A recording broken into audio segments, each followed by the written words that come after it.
আসসালামু আলাইকুম রহমতুল্লাহ। আজকে আপনাদেরকে দেখাবো তান্ত্রিক কবিরাজের কাছে আপনারা যে যান,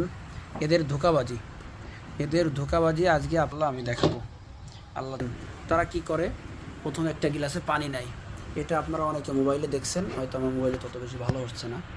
নেওয়ার পর একটা টিস্যু দেয়, টিস্যু দেন হুজুর, আমাকে একটু টিস্যু দেন। এই টিস্যুটা দিয়ে বলে আপনার মুখটা, আমরা কী করি, এই টিস্যুটা দিয়ে মুখটা মুছি। মোছার পরে বলে আপনার ভিতরে যদি ক্ষতি থাকে তাহলে এখন এইটায় পানিতে ছাড়ার সঙ্গে সঙ্গে আগুন ধরে উঠবে। তো দেখেন, আমি টিস্যু দিয়ে মুছলাম, এখন এই টিস্যুটা আমি পানির মধ্যে ছাড়বো, দেখেন কি হয়। দেখেন দেখেন দেখেন দেখেন দেখেন দেখছেন, দেখেন হ্যাঁ ফাটছে। আসলে এইটাই হচ্ছে তান্ত্রিক কবিরাজদের ট্রিক্স, আপনাদেরকে দেখাই দিলাম। যাই হোক, আপনারা কেউ ধোঁকায় প্রতারিত হবেন না ইনশাল্লাহ, অন্য কেউ প্রতারিত করবেন না। আসসালামু আলাইকুম রহমতুল্লাহ। আমার ভিডিওটা যদি ভালো লাগে লাইক কমেন্ট শেয়ার করতে ভুলবেন না।